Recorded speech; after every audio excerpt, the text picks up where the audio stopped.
Okay. So there's one more thing that we have to talk about, you guys. And we're going to get into it. The sex scenes in this movie. Corey. Yeah. They were many. This love is all-consuming. I pity people who don't know what it feels like to be this in love.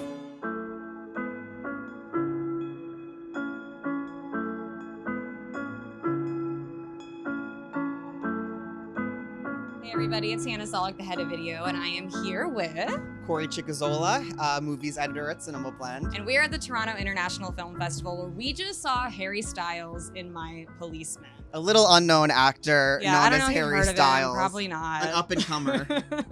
Well, kind of in the acting world. You know what? And as much as people are talking about another upcoming movie he has with called, Miss Flo. Right, that rhymes with Flo and Flurry, Flarling.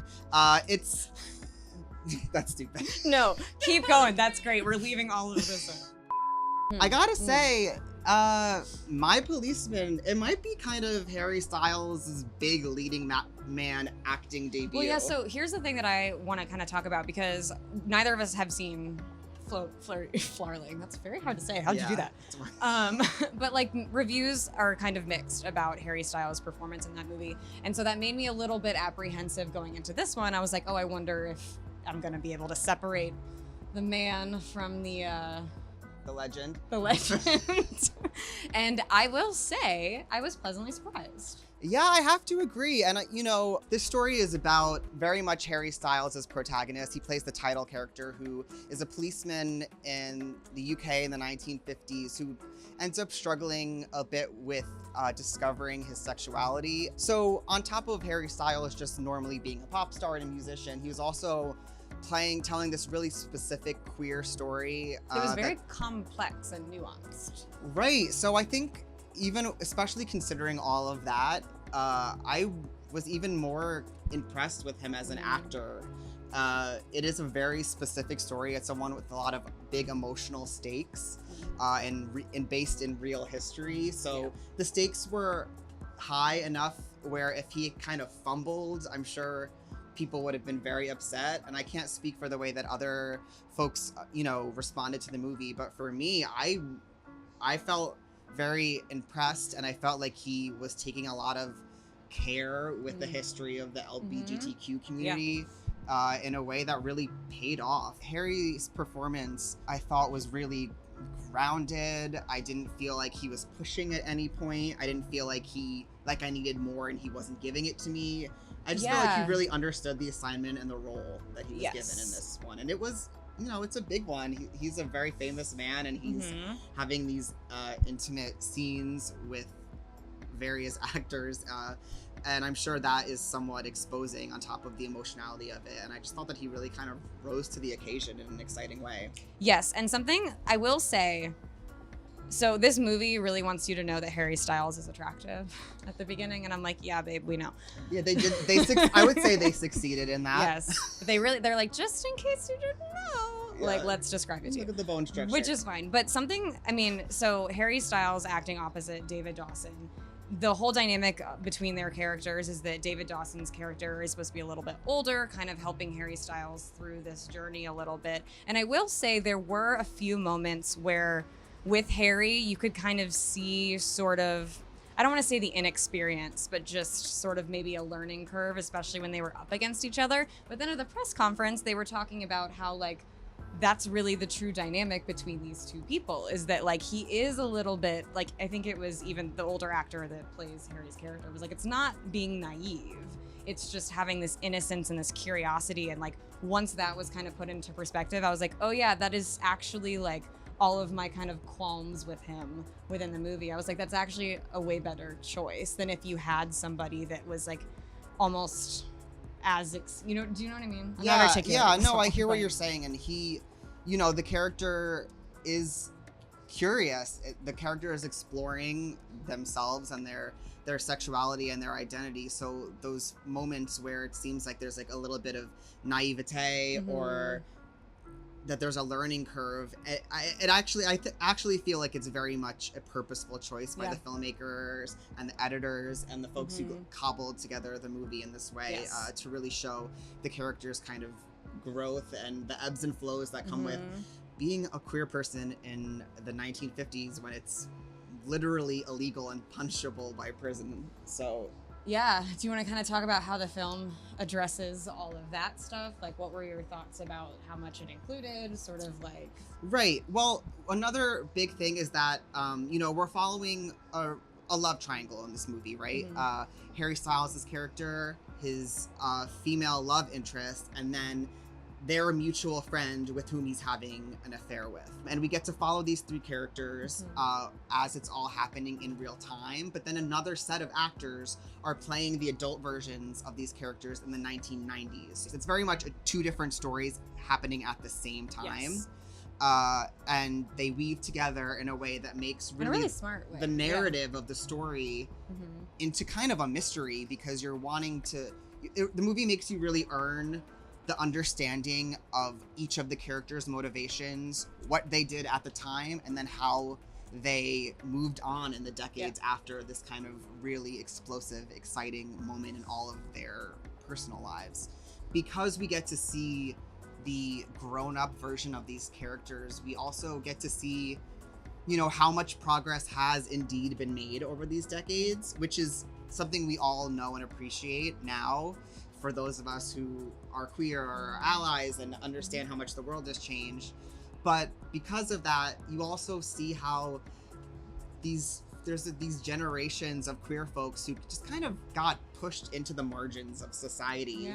And were forced to like have those feelings repressed and like not able to actually act on them. Right. And on top of that, so, you know, these folks who maybe had to repress themselves and their feelings then grow up and see progress happen before their eyes, but it happens too late for them.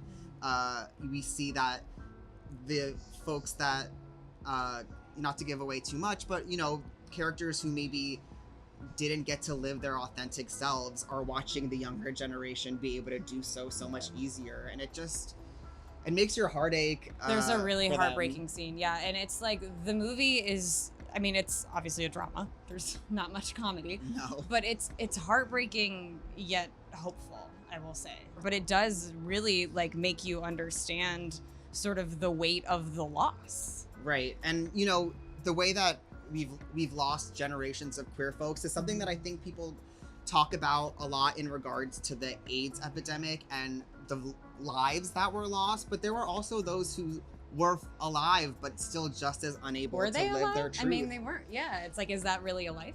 Yeah, and I don't know if necessarily we as a culture are talking about those people who just had to stay in the margins of society for decades and then are just seeing young people be happy, and that disconnect and that dissonance that's there is like really powerful. There's a lot to it, and the director was even saying like he hopes this is used for debate, and like I hope people are having conversations about this and really like using the stuff that's brought, because there's a lot to dig into, and like we can't do it because we don't want to give spoilers, but especially in the third act of this film, there's so much happening and so many complex things happening with each of those three characters for different reasons that are beautiful in their own ways and sad in their own ways. It's a story I think that is really important, and as much as people want to like freak out about Harry Styles and which we'll do more of in a minute. Yes, he's great. And just about him being literally a pop star, but having someone of his magnitude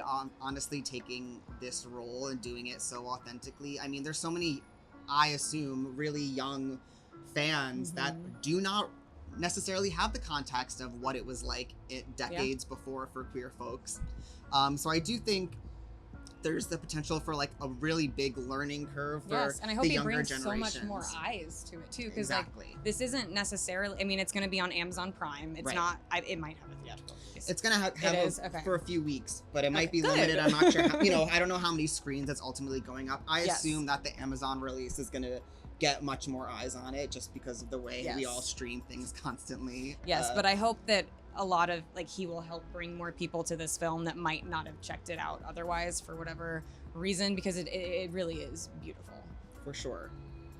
Okay, so there's one more thing that we have to talk about, you guys, and we're gonna get into it. The sex scenes in this movie. Corey. Yeah, they were many. Yes. We were because there's this love triangle. We're watching Harry Styles' character, his relationship to his, wife and female love interest, played by Emma Corrin, which Emmy winner. Yes. Emma Corrin of The Crown fame. Yes, indeed. Princess Di herself. And then we're also seeing his relationship with his lover as well, and that. There's been a lot of chatter recently because of his other film, Don't Worry Darling, I'm gonna be blunt, is that there's rumors of a rift between how people want to present that film of the director wants to kind of reinvent the sex scene and make sex scenes great again. And all I have to say is I haven't seen Don't Worry Darling, but My Policeman, they're good and they serve the story in such an important way. They're never there just to be sexy. No. Or to be Although cute. they are very sexy. I was like, oh my God, this is one of the better, the first one is one of the better love scenes that I can recall in recent memory. Yeah, and I think that's a big deal for it being a queer story. Yes. And yeah, it's just funny because there's so much of the talk about Don't Worry Darling has been Harry Styles sex, Florence Pugh, la la la.